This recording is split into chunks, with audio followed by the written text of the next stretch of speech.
Hello.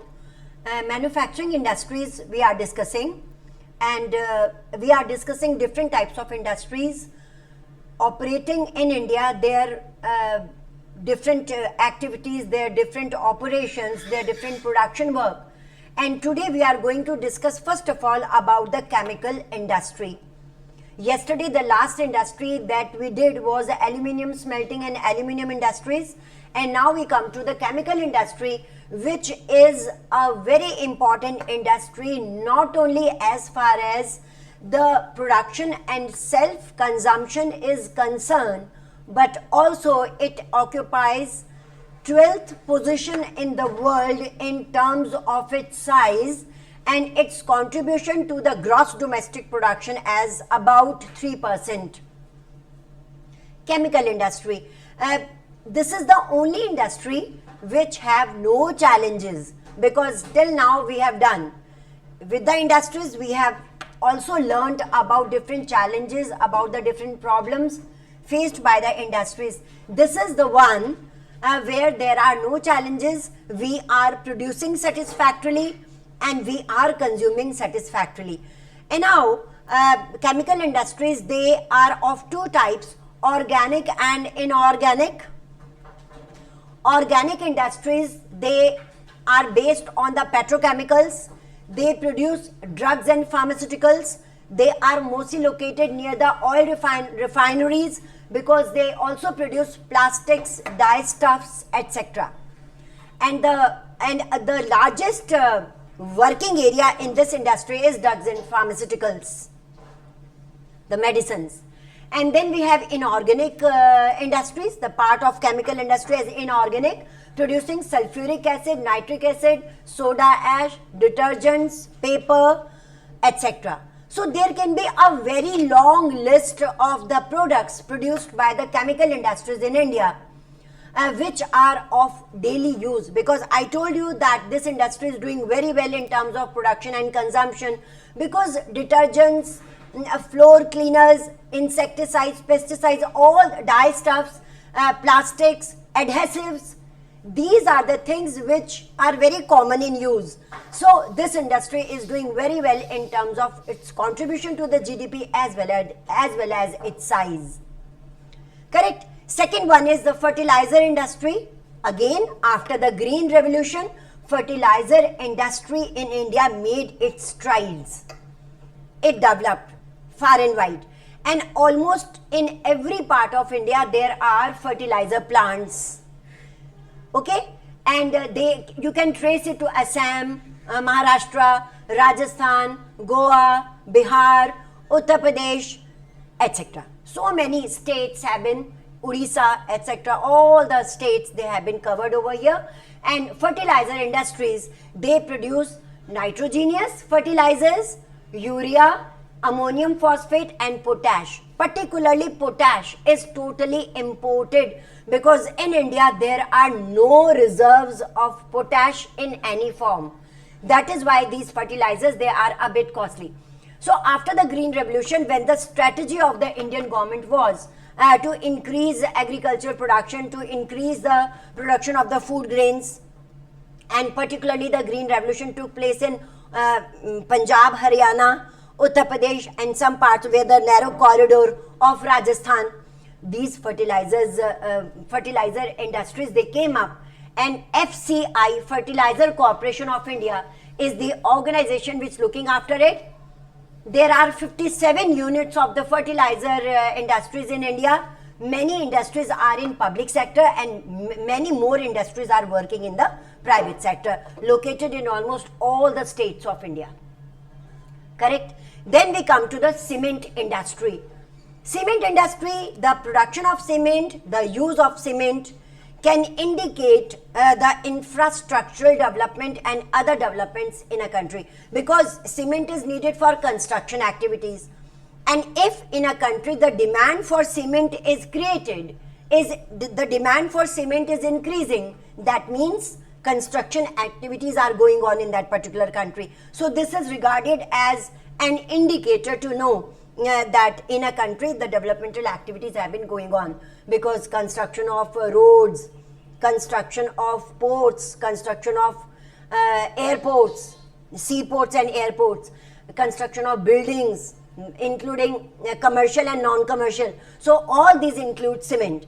However, the first cement plant was set up in 1904 in Chennai, and the production of cement needs the raw materials like silica, gypsum.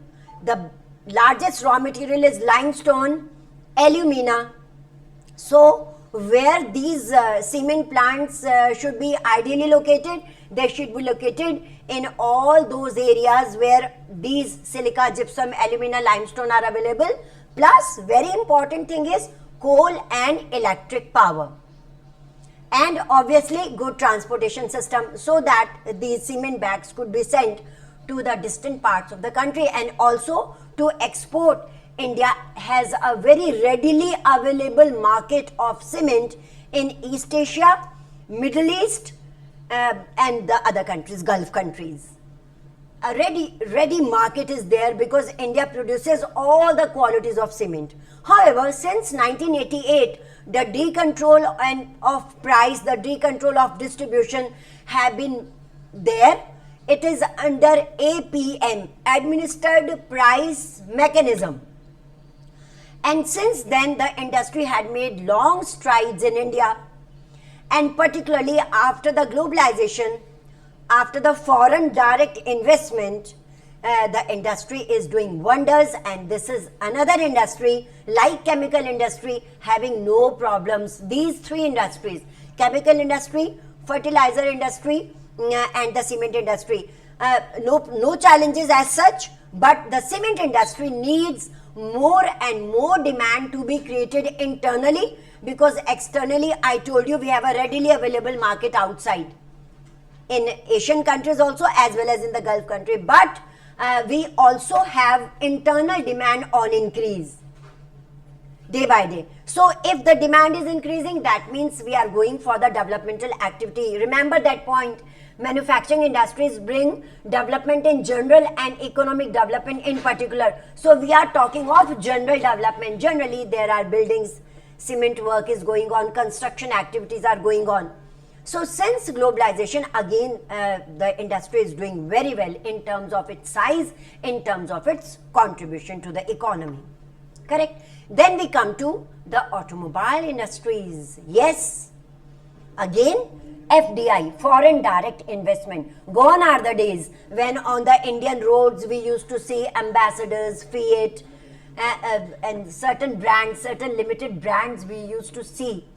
LML Vespa, Bajaj scooter we used to see on the Indian roads. Today we can see on the Indian roads the vehicles, the two-wheelers, the three-wheelers, cars, multi-utility vehicles, trucks, buses, etc., made by topmost multinational companies.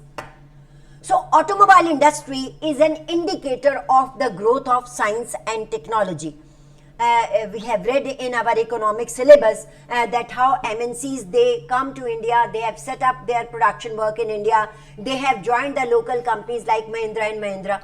So this is what? This is development and growth in the automobile industries. India has a number of automobile industries set up in different parts of India, including the 4 metropolitan cities, Kolkata, Delhi, Mumbai, Chennai, Hyderabad, Bangalore, Delhi, Noida, Gurgaon. All these areas have been covered, almost the whole India. And particularly where the science and technology it has been extended, it has been enhanced. So automobile industry is also doing wonders. There are as such no challenges, but we need to develop more technologies. We need to develop more science and technology to multiply all these things of conveniences like multi-utility vehicles, etc. Correct? So India produces all types of automobiles, heavy and light. All types of automobiles have been produced in the country. Then it is followed by the IT, information technology. Again, since the last few decades, this industry is also doing wonders in the country. And since 2010-11, There are so many technology parks in India, software technology parks of India. They have been set up according to the study of 2010-11. STPI, Software Technology Parks of India, have been set up in 46 locations, and this is 2020, must have been multiplied, because this is such an industry which is not only developing our sense of being global, and it has entered in every area of knowledge, but it is also the industry which is giving employment to many people. And it is very fortunate, it is very pleasant to know that more than 30% employment in IT is had by women, our females, our women folk. So this is also very heartening to know. Earlier, for our BPO, business processing outsourcing, and for the data entry, etc., we were dependent on the other countries. Today, we have business processing outsourcing. Different IT companies are working in India. Business processing outsourcing is going on. Data entry is going on ourselves. And this has entered in different parts, in different sizes, in different areas of knowledge. However, Bangalore has emerged to be the capital of IT, the IT capital of India. Apart from that, Noida, Mumbai, Chennai, Hyderabad, Coimbatore, they have been the areas where this IT industry have been set up, and it is doing wonders in terms of production as well as we are consuming all these services. Correct? Even the lectures, the online lectures, this is a part of IT, information technology. During this period of crisis in the country, you are able to get all the lectures, you are able to get the whole knowledge sitting at home. IT, information technology. We have also stressed upon this topic in economics when we were doing globalization, science and technology. So this is the industry which has no challenges, but we have to develop it far and wide, more and more development of IT. Previously, India was a software giant. Today, even hardware, we are able to produce all these things. Indian youth, Indian engineers are providing a very good service, and they are doing very good job in providing services in the service care centers which are located in different parts of India. Is it clear? So these were certain industries that are there in your syllabus. Now we will discuss something else, that is manufacturing industries are very, very important everywhere. We have discussed. We actually started our chapter with the importance of manufacturing, and industries are so important for us. But we cannot deny the fact that when industries are set up, they also create different types of problems, because we have read about the sustainability, we have read about the sustainable development. So the countries are rushing for setting up industries. There is a competition between the countries to set up different types of industries, but at the same time we are not careful, we are not caring about the environment, about the different types of pollutions that have been created, and that is a result of a number of manufacturing industries. So on one hand, we discussed that manufacturing industries are so important for us, and they are the indicator of prosperity and science and technology of a country. But on the other hand, we cannot deny the fact that industries are creating pollutions, and the international issue has come up. Internationally, the international agency, internationally the people, they are worried about the different types of pollutions, different types of degradation that have been caused due to the industries. So industries are important, no doubt. We have to set up industries at different places. We have to diversify our industries. We have read in this chapter. But at the same time, we have to be very, very careful about the 4 types of pollution that is created by the industries, and this cannot be overlooked. So if we are discussing about the importance of manufacturing, at the same time we have to discuss about the sustainability, because there are 4 problem areas where industries are creating problem for the human beings, for this planet. First of all, air pollution. We cannot deny how air pollution, how can we forget the example of Bhopal gas tragedy and the other related examples. Then water pollution. Water pollution is associated with the land degradation, because water percolates inside and land is degraded, soil is degraded. And fourthly, noise pollution. And then we will also discuss about how to improve our environment and how to make a balance, how to create a balance between the setting up of industries and also reducing the 4 types of pollution. This will be our topic tomorrow.